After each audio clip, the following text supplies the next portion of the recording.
때요. 지금 이 내용이 우리를 이곳에서 올려 보내지 마옵소서. 따라서 합시다. 모세의 영성을 본받자. 오늘 모세의 영성이라는 주제를 가지고 말씀을 전하려고 합니다. 자, 영성이라는 것이 뭐예요? 딱 누군가가 질문을 하면 영성이 무엇이에요? 영성은 바로 성품, 바로 신의 성품을 말하는 거죠. 영적인 삶의 태도와 본질을 뜻하는 것입니다. 단순히 종교적인 지식이나 활동이 아니라 바로 무엇입니까? 내면 깊은 곳에서 하나님과 관계 맺고 살아가는 삶의 방식을 바로 가리키는 것입니다. 흔히 신앙생활에 깊이 영적인 향기나 하나님의 임재를 지키고 따라가는 삶을 바로 연결이 되는 것이죠. 그래서 갈라디아서 5장 16절에 말씀하시기를 성령을 쫓아 행하라. 성령을 따라 사는 삶이 곧 영성입니다. 따라서 합시다. 성령을 따라 사는 삶이 영성이다. 그렇죠? 이 시대에는 영성 시대가 돼야 돼요. 영적으로 하나님의 관계성이 있어야지만 바른 신앙생활을 할 수 있는 시대가 되었습니다. 그래서 영성은 내 힘이 아니라 바로 성령과의 교제 속에서 바로 드러납니다. 그리스도를 닮아가는 삶은 바울은 이렇게 말을 했어요. 빌립보서 2장 5절의 말씀에 너희 안에 이 마음을 품으라. 너희 안에 하나님의 마음을 품으라. 예수님의 성령의 마음을 품으라. 곧 그리스도 예수의 마음이라. 할렐루야. 여러분, 영성이라는 것은 다시 말씀드려서 예수님의 마음과 성품을 닮아가는 과정입니다. 성령 안에서 하나님과 깊은 관계를 누리고 예수 그리스도를 닮아가고 그 삶을 통해서 성령의 열매를 맺는 것이 바로 영성입니다. 할렐루야. 그와 같이 오늘 본문의 말씀도 이 또한 인물을 하나 소개를 하려고 그러는데 하나님과 가장 깊이 만났던 사람 중 한 사람 누구예요? 모세. 여러분, 영성은 하나님과 소통이 이루어진 삶이에요. 사람과 사람의 대화가 이루어지는 것처럼 하나님과의 대화가 이루어지는 거. 그런데 요즘 사람들은 그리 말해요. 어떻게 하나님의 음성을 직접 여러분 들어요. 여러분 모세가 만났던 그 하나님 우리도 좀 만날 수 있습니다. 할렐루야. 구약이 다르고 신약이 다른 것은 절대 아닙니다. 모세는 120년의 생애를 살아왔습니다. 40년은 그가 호화스러운 애굽 왕궁의 생활을 했어요. 그런데요, 그는 호화로운 애굽의 왕궁의 생활을 할 때는 영성가가 아니었어요. 하나님과의 영성의 관계를 맺지 못했어요. 그러나 그는 하나님과의 영성의 관계를 회복하기 위해서 그는 무엇을 선택을 했어요? 광야의 고난을 선택했어요. 할렐루야. 여러분, 그래서 모세는 애굽의 왕궁의 생활을 다 내려놓고 40년 세월을 미디안 광야에서 생활을 했습니다. 거기서 그는 정말 하나님을 만났고 하나님의 음성을 들었고 하나님을 보았고 그리고 영성의 훈련 장소에서 그가 잘 다듬어지게 되었습니다. 마지막으로 그는 40년은 이제 영성가로서 이스라엘 백성들을 바로 광야 40년을 인도하는 훌륭한 영성의 지도자가 되었습니다. 할렐루야. 저와 여러분들도 목사만 영성가가 아니라 성도들도 이제 자라는 어린 아이들도 영성으로 잘 훈련받아서 하나님과의 교통함이 이루어지고 세면의 음성을 듣고 정말 성령의 바른 인도함을 받는 우리 마지막 시대에 하나님의 귀한 사역자들이 되시를 주님의 이름으로 축복합니다. 여러분, 그렇습니다. 그의 생애를 관통하는 것은 바로 하나님의 임재와 동행이었어요.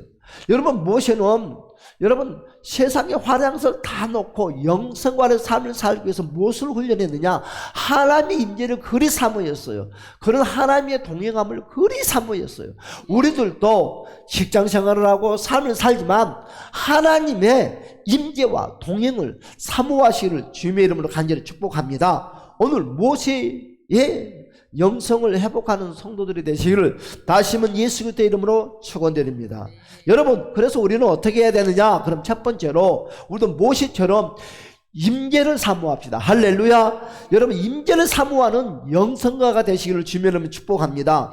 모세는 이렇게 고백을 하고 있습니다. 오늘 본문의 말씀 출애굽기 33장 15절에 여러분 주의 얼굴이 여기 있지 아니하려거든 우리를 이곳으로 올려 보내지 마옵소서. 모세는요 가나안의 약속보다 하나님의 임재를 더 사모했다는 거죠.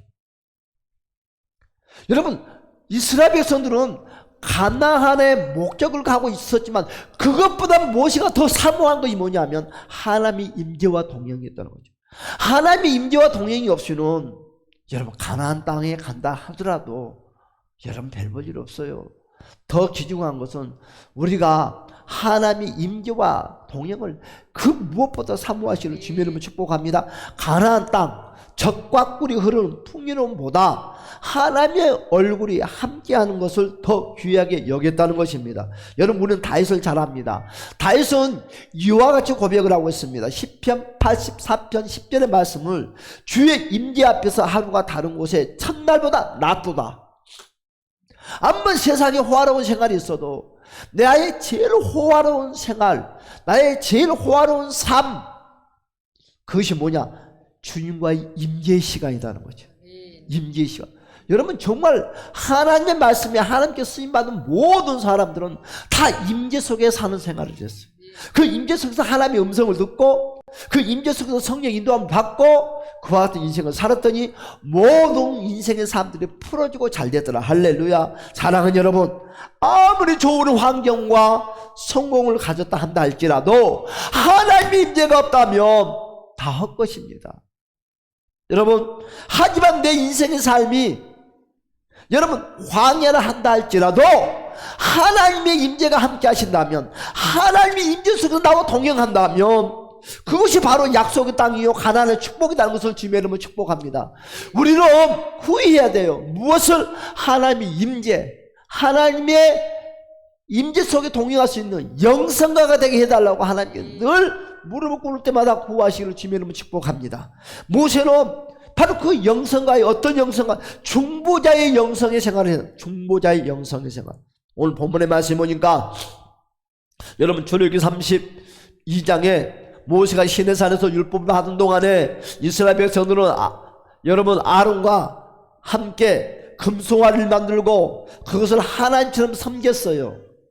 이에 하나님이 진노를 하시고 그 백성들을 진멸하시려고 했었습니다. 그때 모세가 여러분 성막에 들어가서 간절히 기도합니다. 하나님 아버지 진노를 거둬달라고. 오늘 그 내용이 오늘 본문의 말씀. 진노를 거둬달라고. 여러분 그때 하나님께서 그와 같이 말씀을 합니다. 출애굽기 33장 1절에서 6절의 말씀을 보았더니 하나님은 이스라엘에게 뭐라 그랬어요? 너희를 약속의 땅으로 보내겠지만 나는 너와 함께 가지 않겠다. 여러분 약속이 가나안 땅을 보내지만 하나님이 안 가겠대요. 그러니까 모세가 뭐라고요? 그럼 나도 안 가겠습니다. 하나님의 임재가 없는 곳에 나는 갈 수가 없습니다. 사랑하는 여러분, 하나님의 임재가 없이는 나는 절대로 한 발짝 나도 움직이지 않겠습니다. 나는 하나님의 임재가 필요합니다. 하나님의 동행이 필요합니다. 여러분 직장에서 사업장에서 여러분 늘 하나님의 임재 속에 살게 해달라고 기도하시는 주님의 이름으로 축복합니다. 이것이 바로 영성가의 삶이요, 이것이 바로 바른 신앙생활이요, 이것이 천국을 향하는 저와 여러분들의 신앙의 본질입니다. 여러분 이런 백성들의 뭐라고 그랬어요? 하나님께서 백성들의 목이 곱고 완악하기 때문에 하나님이 직접 함께 가시면 그들을 멸할 수밖에 없다는 거예요. 여러분 땅은 주시지만 임재의 동행은 거부하신 하나님의 경고의 메시지. 그러나 여러분 모세가 뭐라고 하고 있습니까? 출애굽기 33장 7절에서 22절의 말씀 보니까 모세는 해막에서 하나님과 대면하면서 간절히 기도했습니다. 그는 단순히 약속의 땅이나 천사의 보호가 아니라 하나님의 임재 자체가 필요하다고. 나는 하나님의 임재 자체가 필요합니다. 이스라엘 백성들이 가나안 땅에 가더라도 하나님의 임재가 필요합니다. 임재가 없이는 무슨 가나안 땅이 천국이 될 수 있고 무슨 가나안 땅이 축복이 될 수가 있냐 이거지. 우리가 먹을 것이 풍부하고 가진 것이 풍부한다 한다 할지라도 하나님의 임재가 임하지 아니한다면 절대로 그건 축복에 다가갈 수가 없어요. 저와 여러분 인생의 삶이 한번 가난하고 힘들다 한다 할지라도 그것이 하나님의 임재가 임한다면 그것이 천국이요 축복이라는 거죠. 사랑하는 여러분, 진정한 영성가는 무엇이냐? 임재 속에 사는 것입니다. 임재 속에 동행하는 것입니다. 나는 임재가 뭔지를 몰라, 동행이 뭔지 몰라. 그러면 그냥 기도하십시오. 하나님, 나도 영성가가 되고 싶습니다. 성령 임재 속에 살고 싶습니다. 성령님과 동행하고 싶다고 늘 구하십시다. 오늘 그래서 뭐라고 그랬습니까? 본문의 말씀 모세는 15절에서 주께서 친히 가지 아니하신다면 약속의 땅도 필요 없습니다. 우리를 보내지 마세요. 아니 가나안 땅이 하나님이 안 가는데 무슨 가나안 땅이 축복의 땅이 될 수 있겠냐 이거죠. 여러분 이것을 오늘 본문의 말씀은 요약해서 간단하게 여러분들에게 소개를 하면 하나님의 약속보다 하나님의 임재 자체를 더 사모하는 모세의 믿음과 중보자의 심정을 보여주고 있어요. 여러분 그렇습니다. 이스라엘 백성들이 금순종한 일을 만들었을 때 하나님이 진노하셔서 그들을 다 멸해버리겠대요. 그때 모세는 백성을 위해서 울면서 기도했어요. 차라리 나를 하나님의 책에서 지워주세요. 나를 하나님의 책에서 지워주세요. 그건 무슨 말이에요? 나를 지옥에 보내고 나와 관계를 끊어버리고 나와 동행하지 말고 이 백성들과 동행해주고 이 백성들과 함께 임재 속에서 이끌어달라고 구하는 거예요.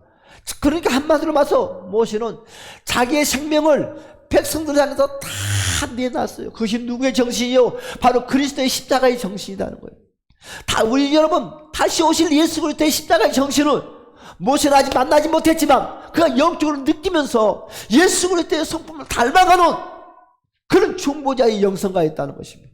사랑하는 여러분, 우리가 필요한 것은 바로 십자가의 영성이 필요한 거예요. 예수 그리스도의 성품의 영성이 우리에게 꼭 필요하다는 거죠. 제가 다시 한번 읽어볼까요? 출애굽기 32장 32절에 말씀하시기를 차라리 나를 하나님의 책에서 지워버리시고 이 백성을 살려주시옵소서. 사랑하는 여러분, 영성가는 이와 같아요. 모세는 자기 민족을 위해서 자기 생명까지 내놓은 중보자가 되었습니다. 여러분 바울을 우리는 잘 압니다. 바울은요 로마서 9장 3절에서 이와 같이 말씀했어요. 내가 저주를 받아 그리스도에게 끊어질지라도 내 형제 내 동족을 구원받기를 원하나이다. 참 여러분 바울이라는 사람도 모세의 영성과 정말 똑같아요. 여러분 모세도 뭐라고 그랬어요? 나를 버리더라도 나를 지옥에 보내더라도 이 백성들과 함께 해달라고 했던 것처럼 로마서 9장 3절의 말씀 바울도 자기가 저주를 받았어라도 하나님의 관계가 끊어진다 한다 할지라도 내 형제들 내 동족을 구원해달라는 거예요. 사랑하는 여러분, 우리가 이런 기도가 절실하게 필요합니다. 오늘날 교회가 살아나고 가정이 살아나고 이 나라가 살아나려면 꼭 필요한 것이 무엇이냐? 중보자의 무릎이 필요하다는 거예요. 여러분 22세기 교회가 성장하려면 여러분의 무릎이 필요해요. 여러분의 무릎이 필요하는 거예요. 여러분의 그 눈물이 필요합니다. 여러분 이 22세기 십자가 앞에서 눈물을 흘려주시고 무릎으로 여러분 간청하시길 주님은 축복합니다. 여러분 눈물로 기도하는 모세와 같이 중보자가 될 때 하나님은 민족을 살려줬고 가나안 축복의 주인공이 되게 해줬다는 거예요. 모세는 세 번째로 여러분 순종의 영성가였어요. 절대로 자기 마음대로 자기 생각대로 하지 아니하고 오직 성령의 인도함 속에서 그런 한 걸음 한 걸음 나갔습니다. 모세는 하나님의 말씀을 받으면 자기 생각이나 조건을 따르지 않았어요. 여러분 성막을 짓는 일도 그렇고요, 율법을 전하는 일도 그랬었고요, 가나안으로 행진한 일이 있어서 철저하게 그는 말씀대로 순종했어요. 사랑하는 여러분, 영성가는 오직 말씀에 순종하는 거야. 할렐루야. 질서에 순종하는 것입니다. 할렐루야. 여러분 우리는 베드로를 너무너무 잘 압니다. 베드로는 밤새 물고기를 잡지 못했다고 했습니다. 예수님께서 말씀 한마디 했습니다. 야! 깊은 데 가서 그물을 던지라 할 때 베드로는 그 말씀은 0.01%도 의심하지 아니하고 그 말씀을 그대로 자기 생각을 내려놓고 말씀에 의지하여 내가 그물을 내리라 했더니 많은 물고기를 잡고 자기만 여러분 많이 잡는 것이 아니라 이웃에 있는 이들에게도 나눠주는 바로 축복의 주인공이 됐다고 했습니다. 사랑하는 여러분, 순종을 했을 때 기적이 일어납니다. 순종을 했을 때 모든 결과의 열매를 맺힙니다. 순종은 바로 기적의 통로입니다. 말씀에 아멘으로 반응하는 자에게 하나님은 반드시 역사한다는 것을 주님의 이름으로 축복합니다. 사랑하는 여러분, 그렇습니다. 모세는 여러분 겸손의 영성가였습니다. 민수기 12장 3절에 이렇게 말씀을 하고 있습니다. 그 사람 모세는 온유함이 지면의 모든 사람보다 더하도다. 여러분 세상에 인간으로 태어나서 피조물 가운데서 여러분 모세만큼 온유한 자가 없다는 거예요. 모세가 온유한 사람이 아닙니다. 다혈질의 사람입니다. 사람도 죽였잖아요. 그런데요, 그가 영성의 훈련을 받으면서 주님과의 동행한 삶을 사모하면서 하나님의 음성을 들으면서 그가 성령의 인지 속에 살면서 180도 바뀌었다는 거죠. 그런요, 다혈질의 사람, 혈기가 왕성한 사람이 하루아침에 겸손한 사람, 온유한 사람으로 하나님께 인정받는 사람이 되는 것처럼 저와 여러분들도 마찬가지예요. 모세처럼 온유함이 하나님께 인정받으실 주님의 이름을 축복합니다. 애굽의 왕궁에서 잘 나가던 모세였지만 하나님 앞에서는 철저하게 겸손한 종이 되었다는 것입니다. 그래서 하나님은 모세와 얼굴과 얼굴로 대화하고 말씀하셨다고 합니다. 여러분, 하나님은 누구와 대화하기를 원하고 누구와의 얼굴과 얼굴에 대면하기를, 겸손하고 온유한 자와 여러분 얼굴과 얼굴에 대면하기를 원해요. 여러분, 빌립보서 2장 6절 8절의 말씀에 예수님도 그와 같이 말씀을 했어요. 하나님의 본체시나 자기를 비워 종의 형체를 가지사 죽기까지 복종하셨다. 할렐루야. 우리도 예수 그리스도의 성품을 닮아서 여러분, 예수님이 하나님의 본체이지만 그것을 싹 내려놓고 바로 종의 자리까지 내려가서 아버지의 말씀에 철저하게 복종을 했다고 그랬습니다. 하나님은 교만한 자를 물리치시고 겸손한 자에게 은혜를 베풀어 주십니다.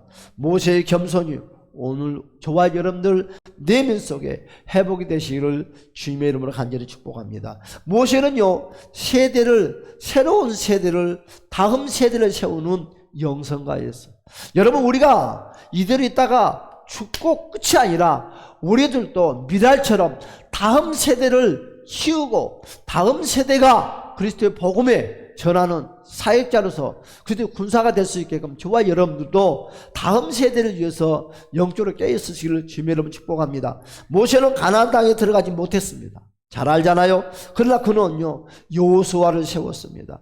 여호수아를 훈련시켰습니다. 그리고 후계자를 준비했다는 것입니다. 하나님의 역사가 자신으로 끝나지 않고 다음 세대를 이어지도록 영적 계승을 이루었다는 것입니다. 우리도 마찬가지예요. 내 죄로 끝나면 안 돼요. 새로운 다음 세대가 그리스도의 복음을 외치는 지도자가 될 수 있게끔 저와 여러분들이 밑거름이 필요하다는 것입니다. 엘리야가 하늘로 승천하기 전에 엘리사에게 갑절의 영감을 남겨줬던 것처럼 우리 신앙도 다음 세대에 이어져야 한다는 것입니다. 사랑하는 여러분, 우리가 기도하고 헌신하는 것은 나 하나 잘 먹고 나 하나 잘 사는 거기 위해서가 아니라 우리 자녀와 후손이 하나님을 떠나지 않고 말씀으로 살아가도록 영적 유산을 우리도 남겨주시기를 주님의 이름으로 축복합니다. 이제 말씀을 마치겠습니다. 사랑하는 여러분, 모세의 영성은요 5가지로 요약을 할 수가 있어요. 방금 보았다시피 무슨 임재?